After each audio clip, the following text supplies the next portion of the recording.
All right, here we are for the lesson on extremism. When I'm recording this lecture, it's the last lesson in the semester, so I might use this in a different order in the future. So if there are comments about it being in the end of the semester, that's why.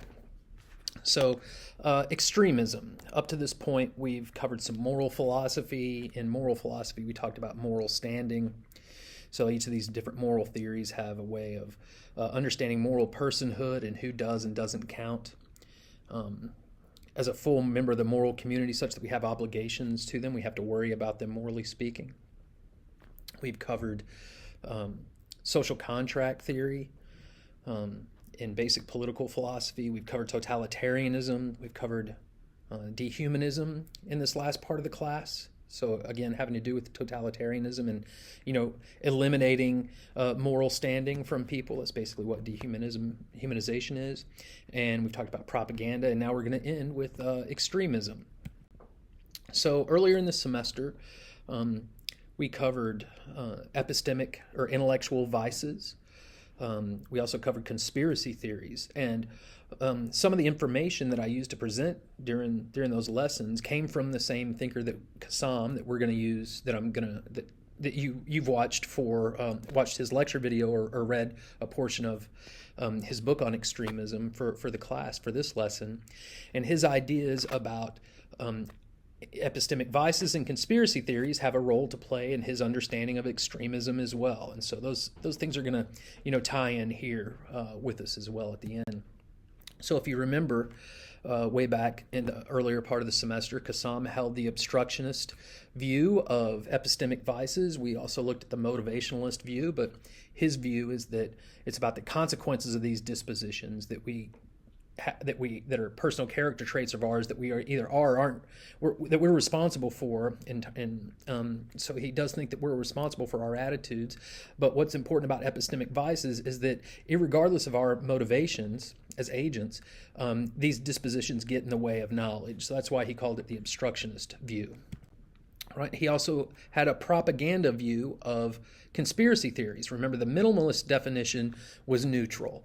It was just, you got two or more people working together in secret, using at least partially secret means to pursue an objective that many people might not like. And that's a pretty neutral definition. It doesn't automatically dismiss conspiracy theories or anything like that, which was one of the points of that debate, is that conspiracy theory, just as a term, could be used as a term of abuse or as a silencing move, and that might prevent us from taking something seriously that maybe we really should consider, because after all, some conspiracy theories do turn out to be true. But nevertheless, Qassam's definition was a propaganda definition of conspiracy theory, and so it had these 6 different features to it that we've discussed earlier in this semester. And of course, he says that conspiracy theories with these features are unlikely by design. So what he means by unlikely by design, they're unlikely to be true by design because they're basically built out of propaganda and fallacious reasoning, right? So now we're going to turn to extremism.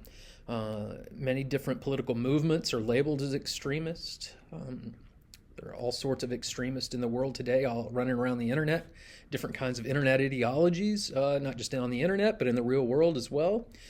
So we might ask, and this is the question in the lecture video that you watched and then the reading, is whether extremism is just a term of abuse or not. So again, we've considered whether a conspiracy theory could be a term of abuse. People wonder about the term fascism or Nazi in the same way. Have they been emptied? Are they used so much that they are just emptied of any real meaning or content? They don't help us pick out anything distinctive or not. Well, Qassam's going to argue that it is a useful conceptual term. And so as a starting point, let's look at Berger's definition of extremism here. So he says extremism refers to the belief that an in-group success can never be separated from the need for hostile action against the outgroup. And so we've already studied propaganda and dehumanization a little bit, and one of the chief aims of propaganda, as we learned, is to create a division between us and them, and so you see that kind of idea playing a role here in this definition of extremism. Hostile acts can range from verbal attacks to diminishment to discriminatory behavior, violence, and even genocide. This is obviously a very wide spectrum. And so, again, his key idea is that it's us. Extremism involves an us versus them way of thinking, and where our success depends on their eradication or us defeating them in some way, if not outright, genocide and elimination. So you've got an in-group, out-group dynamic where the in-group is prioritized and the out-group is dehumanized, right? So it restricts diversity and emphasizes social very rigid social identities. Extremism is then compatible with all sorts of views across the right, left side of the political spectrum, across the whole thing, right? And it could involve state or non-state actors. So, like, obviously, terrorist organizations, there's non-state actors. ISIS, at a point, was, or Al-Qaeda was a non-state actor, for example, right? And then there's state-sponsored terrorism as well, right? So it could, or extremism as well. So it could be, either a state-backed or a non-state organization or individual. So let's turn to Qassam now. And again, he takes up the question of whether it's merely a term of abuse or whether it helps us pick out something distinctive conceptually. I'm not going to go through everything, right, that he went through. It's all important. I'm just going to pick out a couple of things to remind us about here. So, extremism, what is it? We've done this several times over the semester, where part of philosophical thinking is first just trying to gain some conceptual clarity over the concept, right? So we may have a lexical or vague definition, then we try to pin that down, right? We've seen that with many ideas over the semester, including, just what is knowledge or what is justice, those sorts of things. And here we're doing the same thing with extremism. So you can imagine Socrates having a dialogue with somebody over about with some interlocutor about the nature of extremism, trying to figure out a good example or a good way to conceive of that, right? So Qassam identifies three basic elements to extremism. It's got an ideological component, a methods or a means component, and then a psychological component to it. So it's about the ideas, right? Then it's about the means or the methods that are used, and then it's about the way in which these ideas are held as well. And then, of course, one of the more interesting topics he goes through is, whether extremism is necessarily bad or not. So we could wonder, for example, were the women suffragettes that were disrupting society, trying to get equal votes and equal representation in the political system, would that count as extremism? And if so, doesn't that show that maybe some forms of extremism are not so bad, right? Or so it raises a question about whether extremism is necessarily bad. Right? So types of extremism, let's flesh out this a little bit. Let's do methods extremism first. It's probably the most obvious to many of us. People that engage in actions, right, or behaviors that fall well outside not just the statistical norm, but what we would typically consider appropriate normative behavior, right? Not just about what people do, but about what they ought to do, and limiting that as well. So violence is, the obvious example of an extreme subcategory there. But you could do things with, like, say, computer programs or sabotage, right? Not physical violence against another person that might be considered extreme. Most of you would probably think that that's pretty wild of me to go, like, blow up a power grid substation or something like that because I'm mad at, my local electric company or something like that, right? So then we have ideological extremism. This has to do more with the ideas and the positions or policies that we're worried about. So ideological extremism is a position in the ideological space, in Nozick's words, referring to Robert Nozick there. It falls somewhere near the end or fringe of something close to the normal distribution along the salient dimension. So you can think of the right-left spectrum there and think of the extremes in the sense that, I might, maybe I'm a radical right winger and think that the government ought to impose my religion on people, no matter whether they believe it or not. Or maybe I'm like a radical left winger and I think we got to have redistributive economic policies. But neither of us is, blowing up stuff to try to get our way. We're just out in the public sphere talking with people, trying to persuade them to these ideas, right? That would be different than pursuing extremist means to implement those ideas by force, right, or coup. And then we have the psychological dimension to this, which has several different components to it. So I'll just lay them all out here. I think I got all of them from the both the lecture and his book. here. So we've got necessity of unconventional and extreme measures. So the idea that these unusual or radical or extreme methods or actions have to be taken. The use of tactics to absolve us from responsibility for those bad consequences of those actions. We use military war metaphors to describe non-military actions. So, everything is a war on something, right? The ability of a group to achieve its rightful position is obstructed. So if I have an extremist mindset, I'm going to perceive that there are enemies stopping me from doing what I want, which is usually conceived of as righteous in some way, right? So then we have the glorifying of the past in reference to one's group. So oftentimes it's, trying to renew this alleged golden age, right? Or if we're looking forward, utopia, right? So that's both of those play a role here, both glorifying the past, some idyllic past that we need to recover, or some future that we could bring about that would be more perfect or a utopia. And then he includes catastrophizing and the perception that calamities will occur if we don't act and take these radical means. So again, part of the extremist mindset, the psychology of a person who is attracted to these not only radical ideas but also radical methods, right? There's often this element of the expectation that there will be some kind of supernatural intervention involved. God will help His warriors in some way, right? Or persecute the enemies, or to help you achieve success. There's the idea that we have some kind of imperative to purify the world of this evil. So ideas of purity and impurity usually play a pretty big role in extremist mindset as well. We have the glorification of dying for the cause or making oneself a martyr. We have the idea that we're somehow obligated to kill or make offensive war, so not just self-defensive actions, but to instigate against others.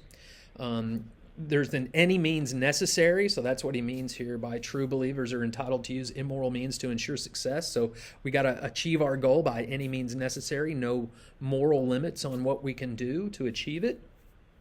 We get along with that, we get the elevation of intolerance and vengeance and warlikeness as virtues instead of vices in the psychological extremist mindset.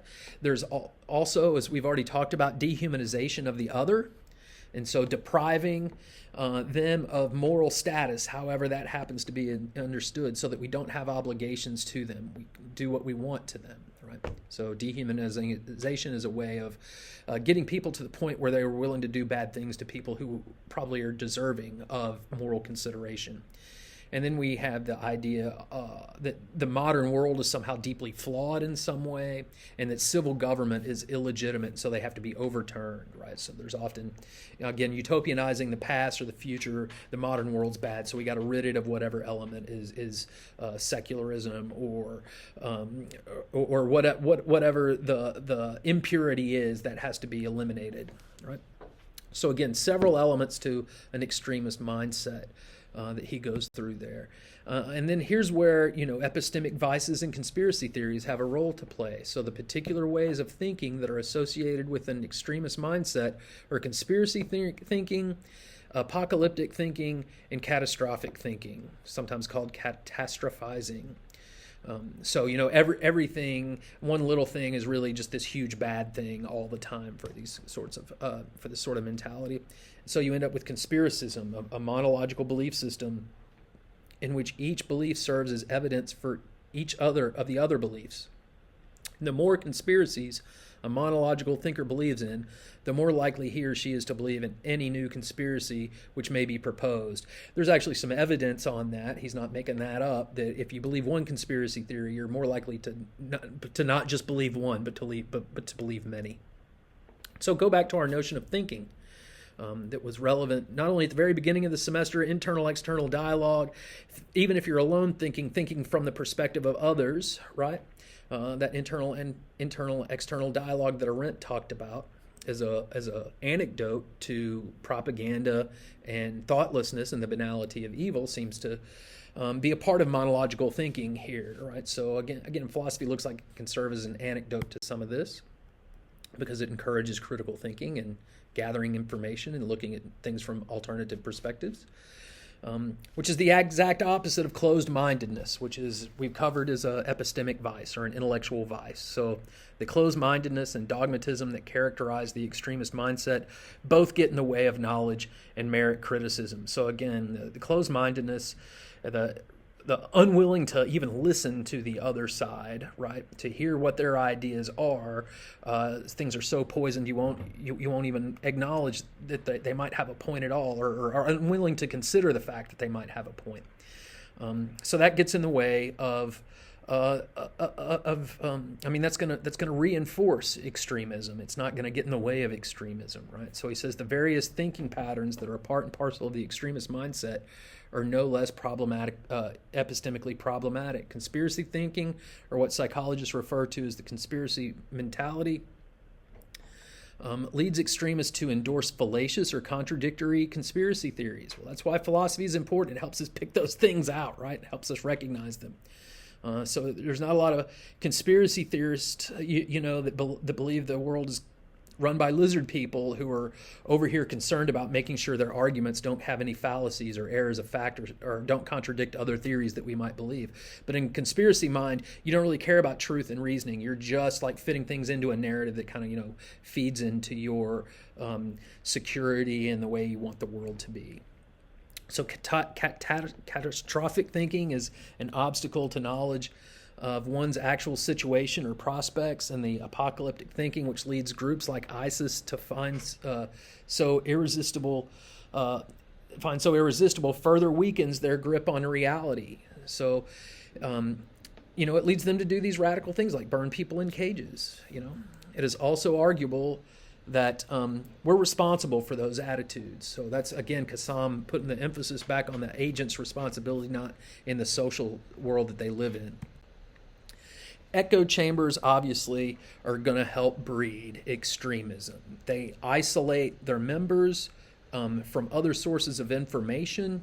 So you get a very strong us versus them, and they're not trustworthy, and everybody in here is trustworthy based on, membership of accepting a control belief or a set of control beliefs. So those are the people we're willing to listen to. Everybody else has got to go, right? So clearly, echo chambers can play a role in extremism as well. So given what we've learned about extremism from Qassam, his three elements to it, see if you can pick out some things that might count as extremist on his definition, right? Get some practice thinking through that particular view of what extremism is.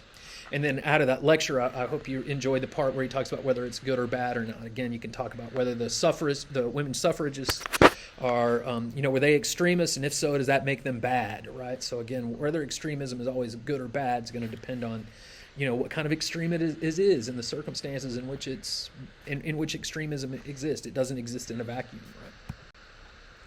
And so, we're probably at the end of the semester here. Again, I'm recording this lecture as the last last thing we're doing is on extremism. And so as a way of wrapping up the semester, we've talked about a number of abstract problems in philosophy. Do we live in a computer simulation? What is consciousness? Are there any absolute or universal moral truths? Or is everything a relative? Excuse me. So some philosophical issues are very abstract, but as I hope you've seen here, particularly in the last part of the class, if not really all through the class, philosophy can serve as an anecdote to some of those things that breed conspiracy thinking, getting trapped in echo chambers, being propagandized, being indoctrinated, because of the way it encourages critical thinking and learning not just thinking about yourself, but learning from other perspectives so that you can gain an informed opinion and a well-reasoned view, so that we're really trying to base what we believe not just because it makes us feel good, but because there's good reasons to do it, right, and good reasons to believe it. And so by studying fallacious reasoning, propaganda, debates over conspiracy theories, and when it's rational to believe a conspiracy theory, when it's not, being on the lookout for, trying to avoid epistemic vices in ourselves, performing that epistemic reboot every once in a while to try and think through our beliefs, so we don't get caught in echo chambers, so that we're not getting, surreptitiously or covertly persuaded or indoctrinated to dehumanize others or becoming totalitarian subjects. Philosophy can help us pick out those dangers in the world. And certainly there are many of them in the world we live in. So I hope you've gotten some life lessons, some stuff out of class beyond just a quiz grade or a grade for your college degree. I hope you've learned some stuff that will help you in life. All right. So with that, y'all have a good one, and good luck on the final exam.